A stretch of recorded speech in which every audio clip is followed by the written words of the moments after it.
A friend asked me what I'm doing for Passover. I'm working. Had a job, lost a job, threw my back out and caught a cold all before Tuesday. Good work, Heather.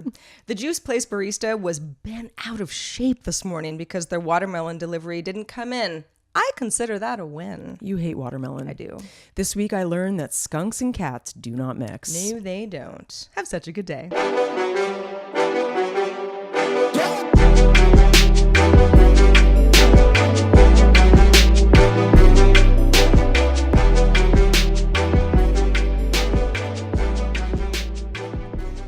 Hola, world.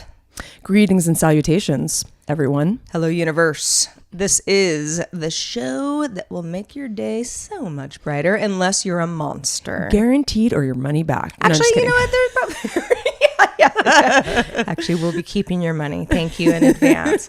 It's funny because I said monster, but like there are lots of like really cute monsters. Oh, like yeah. the Sesame Street monsters. Cookie Snuffleupagus. Monster. Yeah. So monsters, you are also welcome to be part of the show. If you are joining us for the first time or you need a little refresher, Have Such a Good Day is the show that wants you to do just that. Heather and I, we chop it up every week. We break it down. We unpack. Yeah, we shoot some shiz. We seriously shoot the shit. We do, and it is all in an effort to get a little closer, have a little fun, make everybody smile a little bit more, Build a community. Yeah, and also bitch. Exactly. Because I'm pretty good at that. Oh, I think that's how the show came to be. It was like we got together. Have such a good day by bitching. Yeah. which to be fair, often helps. Well, and I mean, think about therapy. You lay on the couch and you bitch about stuff. Yeah. And it gets you places. We're getting it off our chests along with all of you. Thank you for bitching with us, not at us. Thank you for coming along for the ride. Because it is a wild one. It's a wild one. You can't see my dog Otis, but he's just off camera, having a real heavy snooze. I hope he behaves. We had a really good hike this morning. I hope he behaves as well. I think he will. I mean, the kid has. I mean, he ran like 5 miles today already. The kid. The kid. And anybody who's listening to the audio version of the podcast, just a reminder that we also offer every episode available as video. So it's not the most exciting video, unless you'd like to know what we wear once a week. And if you want it to be more exciting, well, then I guess up your patronage and we will make it more exciting. Right. If you want a more exciting video, right now our the tier that we're kind of going for, and we're about a third of the way there, is 2 shows a week. Right now, it's a weekly show, which is pretty standard, but we figure, hey, if people like the show enough, we'll do 2. If you like the show, and maybe the 2 episodes doesn't strike your fancy too much, but the video version could be something a little bit more exciting, please do let us know at hi@havesuchagooddday.com, because this is a community effort. We want to know what the people want. This is, we do not live on our own island here. No, and we want to make you guys happy. I mean, that's the whole point. I mean, we want to be happy too. And we want the universe to be happy. So we want everybody to be happy. We're like, Heather and I are going to be fine. We're going to bitch just we'll make the 2 it work. of us. If it comes to that, we would prefer to bitch together though. And have an audience. That's right. Yes. With our collective island growing every day. So this week's bonus topic, Sarah, would you like to know what we're going to be talking about? I would love it. A little bit later in the show, $5 and up patrons will be listening to us bitch about one thing that we haven't outgrown as a young person. It doesn't have to be a kid.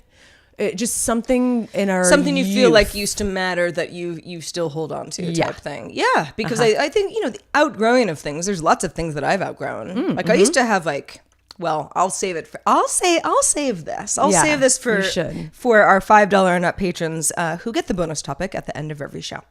So Sarah, how's your week been? Man, it's been good. It's been good. I'm not going to do what I did last week, which is what I've done for the several weeks before that, which is like, I'm just so busy, which is true. I am. It was tax week, so there was that. And I'm a procrastinator, so of course I did it at the last minute, blah, blah, blah. I say I'll do it differently every year. But I did want to mention that, so I've got this car, fairly new car, and it's great. I love it so much. And it's a Volvo, and it's got the particular model of this car has a advanced multimedia package type thing. So it does all the cool stuff, where you press a button and it will just park itself. I'm a pretty good parallel parker. I don't actually need this, and I have always prided myself on how good I am at it, but I also am, it's kind of like manual versus automatic cars. Like, you get an automatic car and you're like, I don't really miss it. Like, it's nice to not have to be like using my arm every 5 seconds. Especially in Los Angeles. That too. So, it does that. But it has these other features that, and this is like, I don't know, Volvo is like, they're on one right now because there are, and there are certain stripped down models that wouldn't have all the features that my car, I'm lucky enough that it just does have. But it has so much technology inside it, and I'm really into that stuff. And even half the time I'm like, wait, what button am I putting? Like, I'm still trying to figure out the whole UI. But besides it parking itself when it realizes like, oh, okay, I have enough space in a spot that Sarah just passed, like, it'll kind of be like, beep, beep, yeah, I'm ready. That's really cool. Then you press a button and you're like, cool, it just parked perfectly. Didn't have to do anything. Like, wheel turns itself kind of thing. But it also has a couple of other features that you can turn on. One is something to the, I don't remember the exact name, but it's like lane assist, meaning that it knows not to drift. And so if I turn that on, I can't take my hands completely off the wheel because it'll beep at me, because then I'm like not being good. But if you just are sort of like, you're just kind of touching it, it is driving itself. It will move you back into the lane. Yeah. That's amazing. And it'll turn where there are the turns, because it's all based on Navi. And then there's also the other thing that you turn on where you set your top speed. It's called adaptive cruise control. Cruise control is like, who really uses that? I don't know. Maybe some people do. I don't really. But adaptive cruise control is like me saying, I never want to go any faster than 30. But if I'm in some stop and go traffic, just stop and go for me. And then just never go any faster than what I think is like kind of the cruising speed when like the light turns green. I am literally sitting there being like, am I getting away with murder right now? My car is driving itself. It does not need me. God, I'm so jealous because I had just turned over my lease for another. I got this kind of lower end Audi, but like it's pretty high tech too. I thought. Yeah, it's a very nice car. It has like a pre-sense, so like if you're too close to, like you're slamming on the brakes and you're too close to the car in front of you, it'll have an alert. Right. But I don't have all that stuff. And I'm like, it's 2018. I got screwed. And I cover car technology to some extent for a living because I do technology shows. And so I'm aware of the fact that, we're all inching toward this life. But I still, when I'm in the car, with Otis, and I'm just like my, the steering wheel is doing its thing and the brake's doing its thing, and then I'm ready to park, and I just am like, meh, do your thing. It's amazing how much I'm not actually driving. Like, I'm trying to think of some things you could do while you're not driving, like play cat's cradle or like that's your makeup. So that's the thing, right? Is we're in this kind of weird period where you're not actually supposed to. You're not looking at your phone or whatever. Like you're not even supposed to take your hands off the wheel for too long. I think it gives you like 30 seconds to a minute before it's like, are you still here? So there's a little bit of like, and I'm also just afraid that it'll fail. Never has, but so I'm always like ready to brake just in case, because I'm not trying to rear end anybody. But it's a brave new world. I just feel like I live in like some alien future. I love it. I'm totally into this stuff too. I am gonna get a Volvo next time. That's for sure. Well, the Swedes, I know. God love them. What it's like. Was it the way that their brain developed as a culture that made them so brilliant in this particular way? It's so fascinating. It's funny. Roger Chang, who produces Daily Tech News Show, who I know Roger. Heather and Roger and I used to work together. I went to college with Roger. I've known him for a really long time. We were actually having a conversation about this topic, and he was like, yeah, back in the day, Sweden, how Volvos are just known as being like the safest car. And I was like, but why? And he was like, back in the day, there were just, they had more stringent, rules for, safety of a car for within the country. And then, of course, it became an export. And then, it became something where people were like, oh, yeah, you want a Volvo because it's like a safe car. Yeah. Because it actually was. Based on regulations. Now, these days, I think probably a lot of other car companies have caught up to that, but that's where that all came from. Totally. It really was like, it wasn't just sort of like, I don't know, are they really safer? They actually were at one point. And do you think they are still now? Well, here's hoping. Here's hoping. I've never had too much of a, my mom and I were having this conversation the other day because she's sort of like not in the market for a new car, but kind of knows what she would get if she was going to get another kind of, SUV crossover. And, mentioned Subarus. Like, well, Subarus are very safe.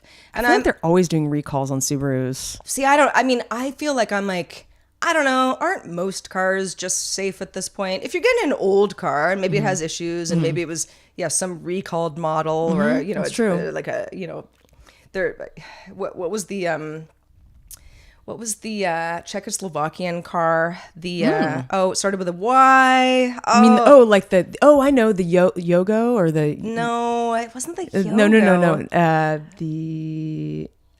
Yugoslavian car, not Czechoslovakian. I was going to say. The Yugo. The Yugo. Yeah, I was close. Yeah. Did I say Yogo? Anyway. Like that I remember, like remember that car? Like you kind of saw it around and then they were like deemed like extremely unsafe and just went away and you never see them anymore. Yeah. They were like made of fiberglass or something. But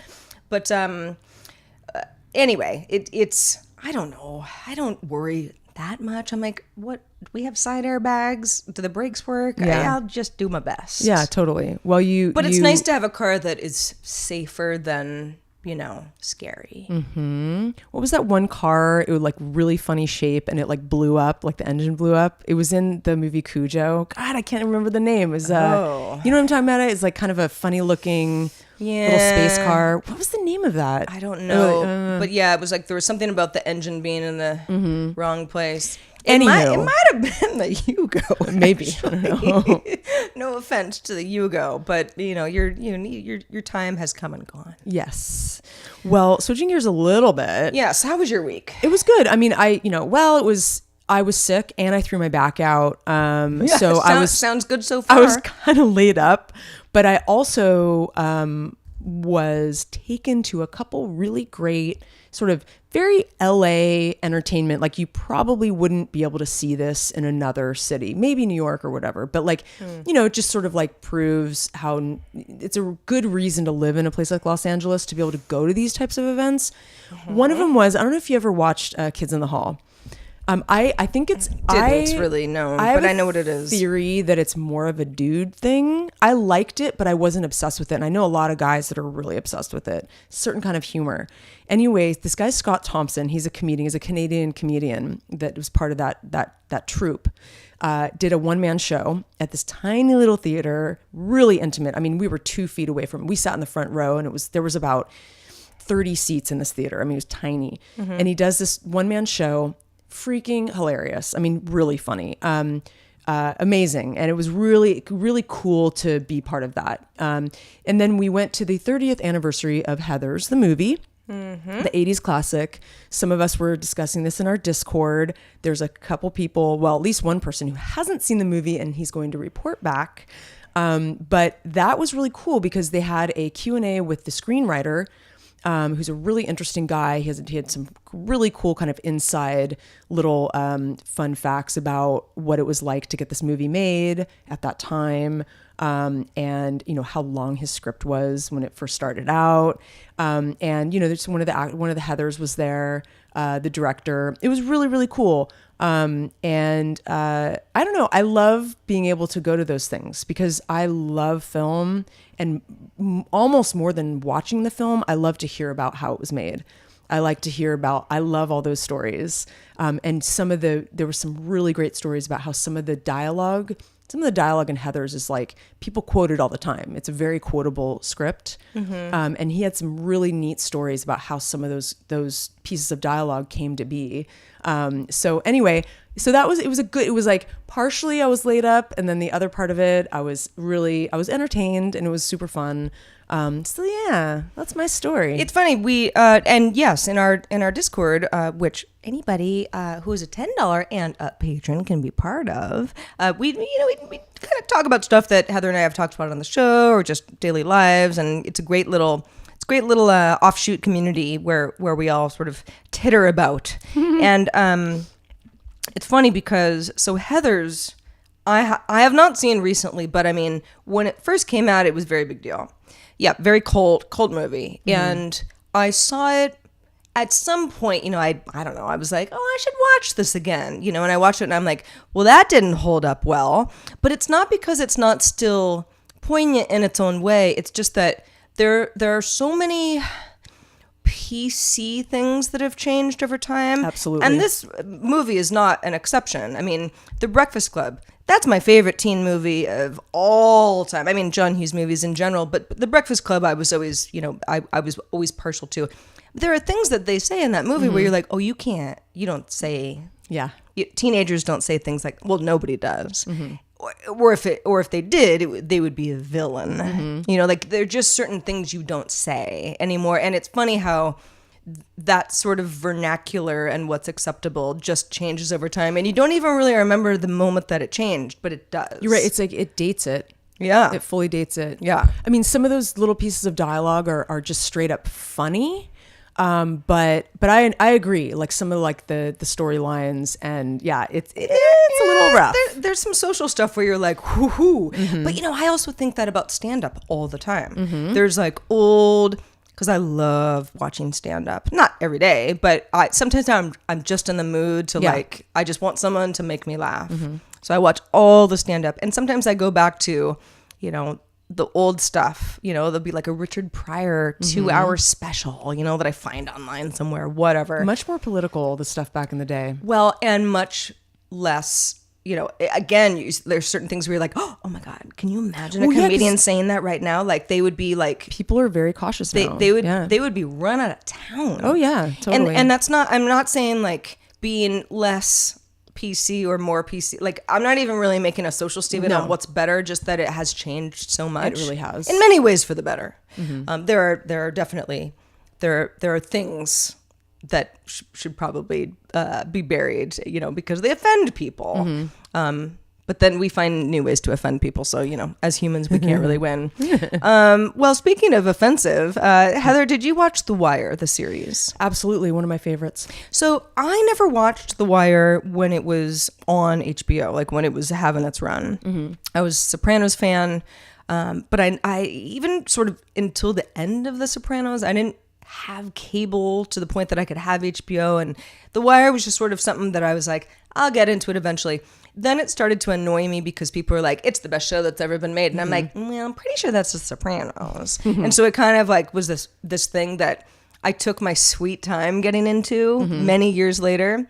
And I remember exactly what it was. It was, I had like broken up with somebody, and so I was living alone. We had lived together. So I was living alone for the first time, and I was kind of doing this like, I need like a lot of like alone Sarah time, like binging and just to kind of get back into my groove, to heal. Yeah, and do my own thing and be cool with that and get used to it. And so I was like, well, we got 5 seasons of The Wire. This seems like the right, this seems like the right call. And I went through it as quickly as possible. And I still don't think that I am as big a fan of the show that other people are. It's a good show. And I mean, I love everything to do with like law enforcement, drug trade, prison. I mean, it's got all of the... I know, it really does. Checks all the boxes. More than Game of Thrones, I would think. Well, Game of Thrones is it's almost all of that also in its own way. But no, The Wire is, I always say to people, I'm like, it was less entertaining and more like homework. I agree. It takes a while to get into. It's almost like a lot of people. In fact, I wouldn't even call it very entertaining. No, I would say you have to really pay attention. It's very important. It is, and there are some kind of ha-ha moments now and then. But for the most part, I'm like, I want everyone to die. I hate all these people. There was some entertainment. Some of the personalities, like some of the I think like Idris Elba came from there. Oh yes, yeah, yes. Anyway, a lot of great actors, really great casting, but great show. Don't get me wrong. I might not be world's #1 Wire fan, but I enjoyed it, and in fact, I would probably watch the series front to back again just to see how I feel, because this was, at least 5 years ago now. Anyway, the reason that I bring it up is because David Simon, who's the creator of The Wire, and a very well respected person, also Very. an author. He tweeted out a link to a thread. Like, it wasn't even a thread that he started, but it was all people who were paraphrasing wire quotes. That's cool. Again, stuff that like we all kind of know. Yeah. Like Omar Kamen, like this guy on Twitter was like, Omar is currently approaching, and then then you get like a good thread going because it like strikes a nerve and everybody wants to be a comedian on Twitter, which is like, I have drugs for sale on this here corner. I have those red topped vials of heroin. I've also got the yellow topped vials of cocaine here for sale, and it goes on, and it's so stupid. But these are the times when Twitter shines, and it's funny that the reason that I'm even seeing this, because I don't know any of these people, like this thread was never going to be something that I would have seen, but it's like tens of thousands of people liked it, including David Simon, who was like, you know what, this is funny. But he created it.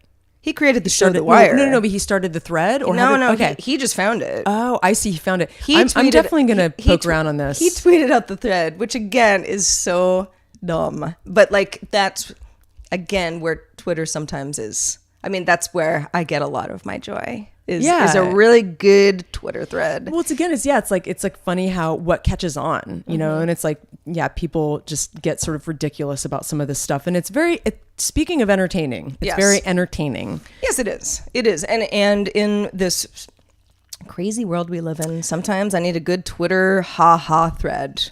Speaking of a social media, I don't know, something sort of interesting that I have been noticing, and you probably have too. Notre Dame, partially burnt down. It was a very sad, situation. One would church in Paris, maybe call it a tragedy, of some level. I don't think you'd think of it as anything besides a tragic event. Except for the bees that they found in there. This was an interesting story about the bees. Anyway, that's not really what I'm talking about. I just think it's interesting how when there is a tragedy, social media outlets get, they go nuts on the selfie photographs from that location. I'm not talking about this particular tragedy. This has happened before. And so you're saying like someone saying like, so sad about Notre Dame. Here's me and the family 3 years ago when we went to Paris on a vacation. Exactly. And you're kind of like, well, this wasn't really about you. So are you just trying to like somehow connect to this? And it's just sort of your like, it's your selfish way of doing it. Yeah, it's like it's almost putting you at the forefront of the tragedy. I have mixed feelings about it. So, I do believe that people should be able to express their grief, and social media is a great platform for it. And I feel like people want to feel more connected with other people. Yeah. Feeling the pain collectively. Yeah. But there was something about the specific like selfies, doing a yoga pose, or like smiling, and there was particular kinds of selfies that made me feel a little uncomfortable. Doing a yoga pose. Yeah, there were. What does that mean? Like doing like tree pose or something. In front of the Notre Dame? Oh yeah, totally. It's funny. It's like odd. I think it might have, maybe it's like, I'm trying to put my finger on it. Like what it made me feel like. It almost felt like it cheapened it. Yes. Because, I definitely have a very personal relationship with Notre Dame, but I wasn't compelled to post any. I've got a lot of great photographs of me there, not doing yoga poses, but being, melancholic and, as you would be in front of a Gothic cathedral. But there is a self-involvedness that I think rubs me a little wrong. Yeah. I do also think that certain people do need to jump on this kind of, it's, me too, I was there, and it's the human condition to do that. Like, wait, they posted something, well, I want to post mine. Yeah, there's a FOMO thing going on there, and there's also like some sort of self-awareness / confidence thing going on. Sure. Where you want to make sure that everyone knows that you were also part of this movement, and I think, it would never have occurred to me to like, I don't think I have any pictures of myself in front of Notre Dame that are even digital. Like they're on, mine too. They're in a photo album somewhere, But, exactly. But it's like, I don't know. It didn't occur to me, but like, I've been there like a lot. Yeah. I don't know. Like, I don't need to like make sure that people know that like I'm cool enough to have been part of it. But it's not so much just this particular scenario, this happens all the time when It does. if especially, having worked in Silicon Valley for as long as I have, and this obviously happens in other areas too, but there's, a fair amount of like, oh, so and so is a little bit cooler than somebody thinks that someone else is a little bit cooler than them. Maybe they have more money, maybe they're more successful in business, maybe they have more friends, maybe they're prettier, whatever it is. And so you kind of like, let's say somebody gets a job promotion or gets married, and you're like, oh my God, so excited for you. Here's a photo of us. Where it's like, what was that? Well, it's designed to make everyone else like aware of the fact that like you're kind of still in the circle. Exactly. And I just don't think that people who feel super confident in where they are in life need to do that. Yeah, I think that's part of it. I'm sure I've been guilty of this a million times, and I think just sort of like wisdom of age is part of why I feel the way that I feel, and I think you and I are kind of on the same page about that. Yeah, and I sometimes I want to share my stories from Notre Dame because I lived in Paris for a year, and I lived really close to it, to the Ile, as they call it. And I used to walk over there all the time. I spent a lot of time reading in the garden. Yeah. But I don't know. I felt like it sort of cheapened it. Like, it's not about me. It's about the cathedral. I don't know. It's interesting. It's a little bit of a weird thing to articulate because some people online are saying like, wow, people are being too critical about it. But there was a couple tweets that I thought were funny. This Jamie Loftus said, congratulations to everybody who is taking advantage of a sad event to remind us that you have been to Paris, and that sort of encapsulates it for me. That kind of sums it up, right? It's like, okay, we were reminded that you're existing as well. Yeah, that you had a great trip there. Yeah. But, is there a right way to mourn in public, like on social media? Like, are we, I don't know. I feel like there's got to be a way to, I don't know. There's just so much things to eye roll, and it's very eye rolly. And I also think that, and this is just one example of many where I go like, oh, here we go, and here comes the backlash. Exactly. Because that's just like our news cycle is so quick these days, where it's like you get like outpouring of support, memes, people backlashing. And then it kind of everything settles down, and then there's something else that happens, and we all do the same thing again. For example, when I saw some video, I think it was probably on Twitter, of Notre Dame on fire, my immediate reaction is like, holy shit, because I mean that's like one of the most beautiful buildings in the entire world, whether or not you absolutely are religious. It's very important in the sense that something that is very old and very beloved and very beautiful and very unique is burning down. I mean, yeah, you can restore some of it, but it's like not the same. Nope. And a friend of mine who, he and I did not talk about this one-on-one at all, but a few days had gone by, and there was something that he posted on Instagram, which I think was a repost of someone else's. So I'm not saying that I'm quoting him because I don't quite remember, but it was something along the lines of like, do you think God really cares about churches? I think God cares more about people. And what about, victims of the hurricane or, folks in Puerto Rico who still don't have clean water? And like, maybe we ought to think a little bit harder about where, our outrage and our horror and our kind of like breaking down feelings come from and where our energy goes. And it was one of those things where I'm like, I would put that in the backlash category, but it wasn't wrong. Sure. It was just something where I'm like, well, yeah, okay. It makes you think. You got that side of the story as well. Absolutely. Yeah. No, it's an interesting subject to talk about. I know there's a lot of division here, as there should be. But, I don't know. I feel both sides of it. It's good that people can connect themselves to things that they love. And, but in some sense, I just felt silly to post a photo of me in front of it. I don't know. That's just me though. It's just not necessary. Yeah. It's okay if you do it. It's just not, I think there are a lot of people who are like, it's almost in poor taste. Yeah. Not always. And again, certainly wouldn't single anybody out because, I don't know. Maybe if I had a photo that was like super convenient that was on my computer, I would have posted it. I don't know. Yeah. I mean, honestly, I think for me to talk about it with my friends online, like on a chat or on Slack or whatever, or on the phone, that helped me. Like we talked about our experiences.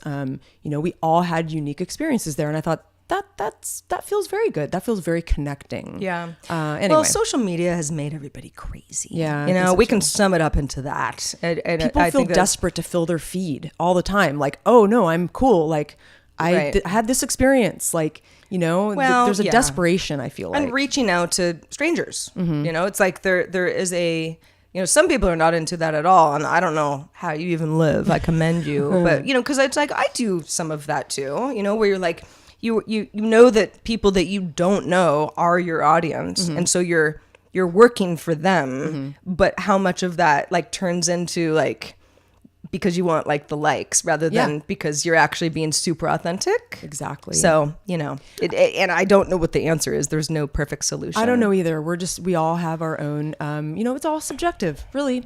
Anyway, so you guys, we'd love to hear from you. Email us at hi@havesuchagoodday.com. Really, anything goes. You know, if you have a difference of opinion, that's totally great. Just email us. And also, please check us out at our Patreon page. That is patreon.com/havesuchagoodday. It sure is. It's is a fun little place online where you can learn a little bit more about Sarah and moi. That's true. And this is where Patreon, if you're not familiar with Patreon, we talk about it every week, so I'll be super quick this week, but this is where we get our bread and butter. We are ad-free. We'd like to remain that way. And with community support, we make the show what it is every week, and we have lofty goals for what the show can be in the future, you know, if we get to a certain point. So get familiar on Patreon with our show and so many other great Patreon projects. It's a very cool community of creative folks, artists, photographers, media makers, all of it. Super cool. And for only we're happy to be there. $1 a month, you can get all kinds of fun little clips and things from us. And you know, it's real good time. So actually, speaking of patrons, I just want to do a quick shout out to a couple new people. Oh, really? Who's new? Our buddy Tina, who is in our Discord. She just upped from $5 to $10. All right. Welcome to the $10 ballas, Tina. Yeah, we're so happy to have you, and we want to hear much more about your life in Discord. We really do. I mean, we just had a long conversation about Sweet Valley High. So that's true. Richard Hansen is also a newbie, so welcome, Richard. Hey, Richard Hansen. Good to have you. And if you know somebody who might like this little show of ours, spread the word. Send them our way, or send us their way. Either way, both ways it works. Connect us somehow, some way. So my next topic isn't really even based on a news story of any kind, but I have a inner struggle going on all the time where it's like and you've mentioned this in the past, like having champagne taste, right? And like the concept of that is like, it's not about champagne. It's about, you want nice things. Even if you can't always have those nice things, you would like to have them. You know, some people, I think, really care about that. And other people really don't. A label whore would be, you know, not a very nice term, but like something that, you know, we've all heard that to describe somebody who really cares about like fancy clothes. And having a label on their purse that people can see, because it's like a something that is a status societal symbol. thing, yeah. Yeah, societal, very much so. And then, there are people who don't care about it at all. And I know that I fit squarely in the middle somewhere. I mean, if I had a lot of money, I think I would probably get the best of the best in a lot more ways than I do now. But it's funny, there are a couple of things that I've just written off as, I don't have enough money to keep losing these things and get more of the nice things that I have lost. For example, sunglasses. I was just going to fill in the blank for you. Yep. Yeah. I mean, I've had a lot of nice sunglasses over the years. Sometimes like a friend will borrow them and then they just sort of like never come back, you know, and you kind of don't want to like make it weird, but you're kind of like, those were really nice and I liked them a lot. And then there's just like, or I'll sit on them and they break. Or I just straight up lose them, leave them in a rental car. I mean, the list goes on. I hope you still have your Theory Lassery ones. The blue ones with the stripes? No. When I turned in my old lease, Devastating. they were in the little thing. And by the time I realized it, everyone at the dealership was like, yeah, we don't know where those are. And I'm like, well, one of you stole them. I mean, they didn't just disappear. God. Yeah, so they're gone. Bummer. Yeah, at this point, I'm like, you know what? We're buying Don't $10 do it. sunglasses on nastygal.com, and that's what we're doing. Another is nice watches. Now, it's a little lost on me why somebody would want a Rolex. I understand it's the nicest watch. Well, there's like a couple other like diamond encrusted brands, you know, that are in that category, but it's like these are like a $20,000 watch. Yeah. Right. Like most people do not wear things like that. I'm also not the person who would even notice if you were wearing that because I just don't. There's certain things that I don't notice. Like, I mean, I think I would notice if somebody was wearing like really ratty shoes, but sometimes guys will be snarky about other guys' shoes, and I'm like, I don't think you realize how much women don't notice half the time what kind of shoes you're wearing. Yeah, and I would feel like embarrassed kind of to wear such an expensive watch with like so much like other stuff that is happening in the world. Like I'd feel like I would want to contribute that money somewhere. Yeah, well, I don't know. You know, it's sort of like someone liking a fancy car or somebody liking a handbag, or, you know, the watch thing is like, and I know, you know, our friend Kevin Rose, like worked at a watch company. I don't think he still does, but like is like very into like expensive vintage watches as a collector item kind of thing. And like, there's like a huge community of that. And I'm like, that's cool. Yeah. I'm just not going to get into it. Like, I'm just not a watch person. Not your thing. No. And the last watch that I bought myself for my birthday, which was not $20,000, but it was a couple $100. It was a nice watch that I thought, like, you know what? This is what I'm going to do for my birthday. I don't know where that is. It's gone. I remember when you bought that, actually. And I think I was with you that day. And I loved the watch, but it's like, it probably got left in a hotel room or, you know, I'm like, well, Sarah, we're just not doing that anymore. We're going to go back to looking at the time on your iPhone. Hey, man, which is what you did for many years anyway. Exactly. There's a dollar store down the street too. And there's probably there might be a Timex watch there for you. Yeah, like maybe like a Mickey Mouse face. I still have one of those, actually. I actually kind of want one now that I'm saying it out loud. I don't really know where that came from. So anyway, it's I don't know if any other items like this come to mind for you, Heather, but it's just it sparked this conversation kind of in my mind because a couple of friends of mine who they're good friends of mine, but everybody has their own things that they like and care about. They were talking about some new cool watch brand that I had never heard of, you know, so I looked it up and I was like, oh, this is like really expensive. Like, best of luck. I hope you guys get the watches that you want. But I'm like, I just don't need these nice things. You're not a label person either. I mean, I don't think you care about, you've never been a handbag person. You know, I think for me, I do like good design and I like good material. I don't like things that fall apart easily or feel cheap. I think that's where I tend to like, there's certain things I would like to spend a little more on so that it doesn't feel super cheap. I don't like labels either though. Like I don't really have a lot of stuff that like if I have a purse, I don't like stuff that has like a blatant, like someone else's initials on it. Like that bugs me. Yeah. But there's certain things like certain shoes or there's a few items that it's nice to have a slightly better quality, maybe something that's an investment piece that you'll have for your entire life. Absolutely. It won't fall apart in 2 wearings. I like stuff like that where it's like, this is tailored. This like looks good on me. Right. But I only need one of it. Like I don't need multiple. So yeah, I mean, it's all relative. I mean, I do like some nice things here and there, but I like the labels to be hidden personally. Well, I mean, I am on this weird kick now where, just it all depends on it's the person you are and not knocking anybody for going deep on stuff that I don't care about. Handbags to me, I'm like, handbags I understand what a nice handbag is. I can look at someone else's and be like, that's pretty. But I'm like, that represents me moving a bunch of things from one satchel to I don't want to do that. Like I would just rather use the same bag forevermore. Because that's less work for me. Like it's just, you know, I'm missing a chip where it's like that fun. Even though I change my shoes all the time. So it's like, it's not that I don't like variety. I just, when it comes to handbags, I'm like, it's just annoying. Like I'm going to miss one thing and there's going to be like the mascara that I needed that's in the wrong bag. Happens all the time. But you know, I do like my, like weirdly, I'm like into like fancy sweatpants right now. Oh, I know, totally. Well, it's that whole like, you know, the leisure wear that is so the like, in right athleisure. now. Yeah, and it's like the best part about it is like, I mean, you can, and Heather and I have talked about this in a previous episode, like you can get away with it here and there, but it's like, for the most part, the sweatpants are being worn by me, and I feel like a princess alone in my house. I totally do too. You know, and I'm like, feeling. this is something that like I'm willing to maybe spend a couple coins on. Okay, here's the thing. Here's what's happening. So here. you know, and that's a little silly, but I like it. But it's precious because it's a lifestyle thing. Because you and I are not going to the office every day. When I was going to the office, I was wearing my cute little boots and I had my little purse that I liked, you know, my nicer purse. Yeah. I don't use that anymore.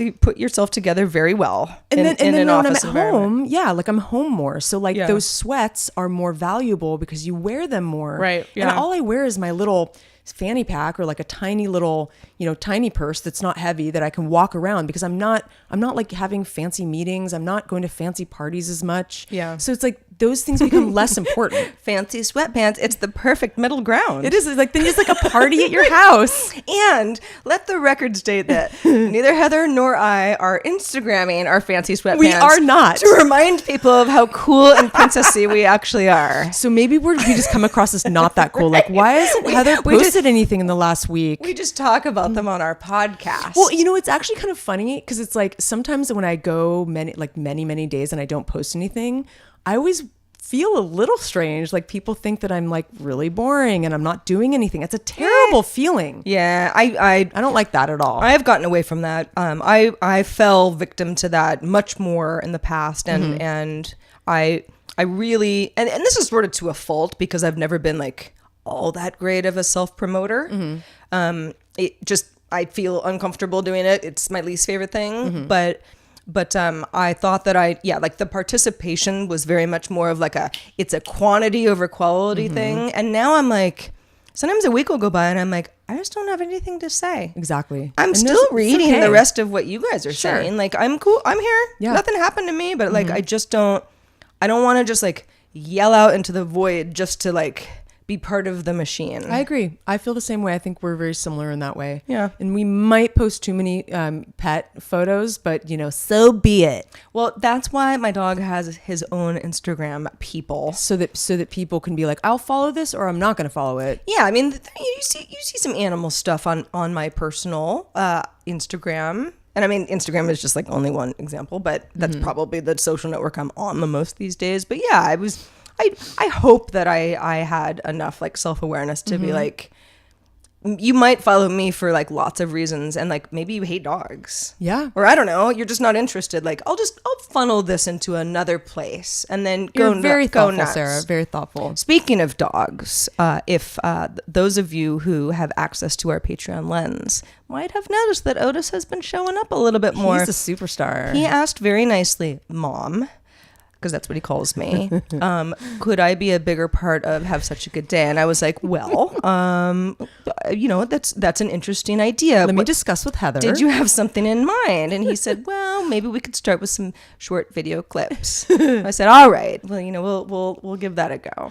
I liked them so far. In fact, I was in a meeting. I didn't tell you this. I was in a meeting with my new project and I was in the room with some important people and I opened my phone and the lens was open and you were talking to Otis and this little clip of you talking to Otis like blared out into the meeting room.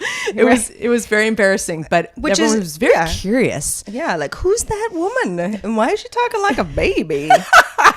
Yeah. So, well, switching gears a little bit. Yeah, switching gears. Well, I would say a lot, but you know, we'll it all comes full circle. So Heather, we were talking about dogs. So we were talking about dogs, and dogs like to do the number 2. Yes, the old number 2. Yeah. So in our old little city that we lived in for a very long time, we know that there's a major homeless problem. I mean, there's a huge homeless problem here, but you're talking about San Francisco. San Francisco. Yes. So do you know that there's approximately, this is, I think, a study that was done last year, so it's slightly old data, but there's about 7,500 people living on the street in San Francisco.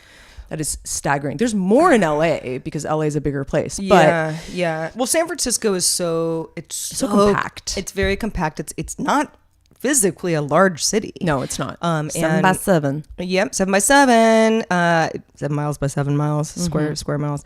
But that number on paper is like, what? But I do believe it. It's not shocking. I lived in, a few neighborhoods that had more of a homeless problem than others. My last couple of years of living there, and it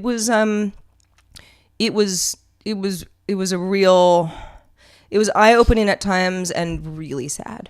Oh, it's awful. And, I guess there's a new report. In fact, this was brought to my attention by my hilarious friend, Jamie Romas, who is also a patron. What hey, up, Jamie? Jamie? She mentioned this story in a chat group that I'm in. And basically it's on SFGate. More people are pooping more than ever on the streets of San Francisco. And there's a bar graph in brown that is just shocking. So in 2011, there were about 5,500 reports about a human defecating in the street. And this is only things that are reported. So there's probably way more than that, because this is just reports that were sent in. Yeah. Definitely has an increase throughout the years. And in 2018, 28,000 reports. Well, okay. So there are a few things I would want to know more about when it comes to a study or, whatever graph this is. It's like, are there more reports than there were back in 2011? Yeah, it's possible. There's more people. Are there just more people who are living on the streets and unfortunately, don't have a place to go to the bathroom in private? Is it a combination of two?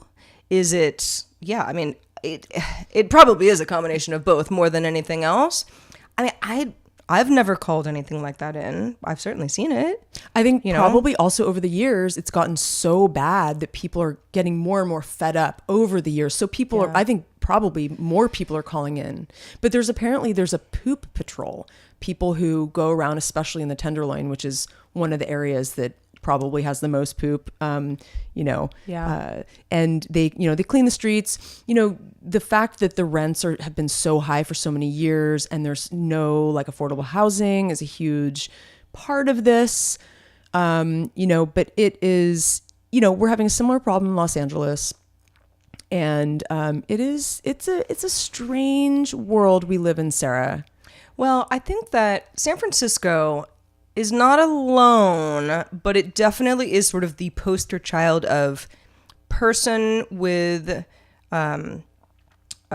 good income, working in the tech sector, moves here from somewhere else, is horrified by the homeless / defecation problem that they see, and complains about it. And then people who have been there before are like, you're the gentrification problem. So there's this whole, it's sort of like no one's wrong, but there are a lot of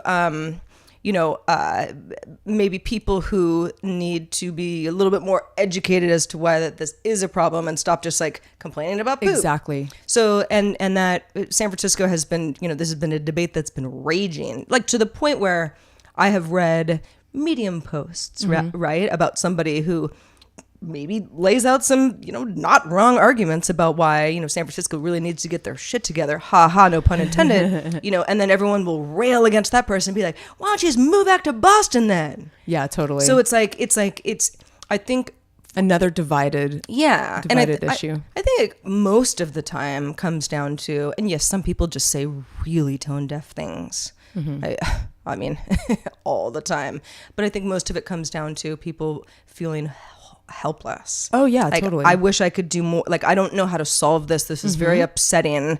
And so, it might turn to anger or complaining or, blaming the mayor or, or blaming homeless people for being gross. You get a lot of that too. And it's I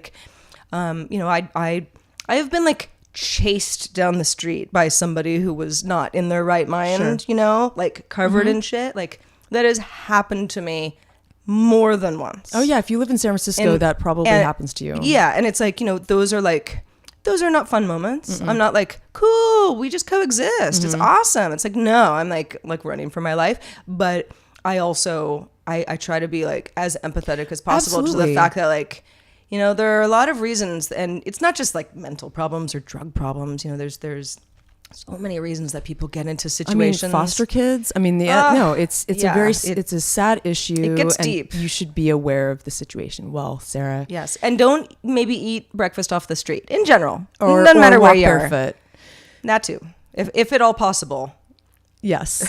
Well, that was my number 2 story, Sarah. Thank you for listening. You are very welcome. I hope that you are having a better day than ever, getting that off your chest. Hey, so before we wrap up the show, we like to highlight some emails that we get. We get a lot of emails, and boy, did they run the gamut. Oh, yeah. So what do we got this week? This week, so we've got a guy, Matt, who wrote in about the leggings thing we talked about. I believe that was last week, which has been posted A couple weeks ago. A couple weeks ago, yeah. We Obviously, it's been posted. And if you didn't catch the episode, we were kind of just talking about the fact that like some people find leggings like maybe a little too inappropriately tight or revealing, or like they're not really pants, and there's a Riles men up, that kind of thing. Yeah, the whole thing. So what did Matt have to say? So, and I'm abbreviating his email quite a bit, but he's saying he's driving to work. It's 7:30 in the morning, still foggy. He stops at a red light. He sees a woman walking briskly on the crosswalk with patterned leggings. I watch for a second, just kind of bored. Light is red. I can see her perfectly from behind in those leggings. He has nothing else to do until the light changes, so he watches her walk. He sees her bone structure, shape of her thighs, curve of her bottom. And he notices exactly how she moves because, their bottom jiggles with each step, blah, blah, blah. He feels like... This is actually what he's saying. You're not no, like I'm not making this up. Yeah, this is what he said. So he's saying, I feel like I've learned everything about her backside anatomy in those few seconds. The few things I cannot see, my mind easily fills in. I'm not trying to invade her privacy, and I'm not even excited by this experience. I'm just sitting in my car on the way to work. It's just a few idle seconds. The light turns green and I drive off. As long as women are aware that these types of things happen in everyday life, I guess leggings are cool. Matt. Well, Matt, I see where you were going with that very young adult novel edition of how your red light experience was when the woman with the leggings walked in the crosswalk in front of you. I understand what you're saying, but I'm also like, okay, thanks for explaining how humans notice other humans' bodies as we go about our day.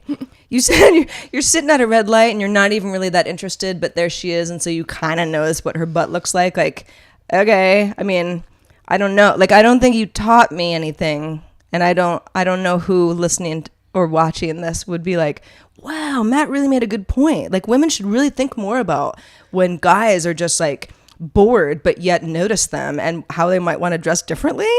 Yeah, I mean, I think it's an obvious thing. Men are biologically they're very visual. We all know this. I just don't care. I know, but I'm just saying that I feel like, I think that if I noticed a guy doing that to me, like really ogling me, and I was wearing my yoga pants, I would be uncomfortable. So Matt is saying like, listen, I was just sitting there, I'm barely really even paying attention, but I notice how she moves her hips and how her bottom jiggles with each step. It's like, well, okay. I mean, and she probably was okay with the fact that might happen when she got dressed in the morning. Mm-hmm. Maybe she likes her leggings. Maybe she likes to be watched and looked at. Yeah, like, I mean, trying to get attention. Who knows? And again, like, love your pros here, but I just don't. I'm not. It veers close to, well, she should have thought a little bit harder about what she put on in the morning if she didn't want me to say what I just said. Now, Matt, I'm not. I appreciate the email, and I really appreciate that you sent it to us and let us unpack it a little bit. And I'm not trying to drag you. Well, I am trying to drag you a tiny bit, but I'm not trying to upset you. But I think that this is the sort of thing that I want. It does make me a little bit mad. I want, and I'm not just saying like men versus women, because that would be simplifying it too much. But I think more people should understand that the other people aren't considering you when they dress the way that they want to dress, and you shouldn't expect them to. Yeah, I think that people should be able to dress the way they want and not feel uncomfortable in public. But we love. It's great to write in something that's like slightly controversial. Like we want that. We want to talk about this stuff. It doesn't always have to be, puppy dogs and rainbows. I mean, seriously, we love when you guys write in. We love a good conversation, as you know. And so we totally appreciate you writing in, Matt. We do. And we yes, do. Beautiful prose. Very beautiful prose. All right. Well, I think we're about at the end of this show. We got a bonus topic coming up for you $5 and up patrons. We call you the $5 Bala Crew. But for everybody else, thank you so much for joining us. This has been lots of fun. Boy, did we cover some ground today. We really did. And we'll do it again. We're a bunch of chatty Cathys today. We really are. And we'll do it again next week. What do you say? I would say we'll see you next week and have such a good day. I'm Sarah. I'm Heather. Bye-bye.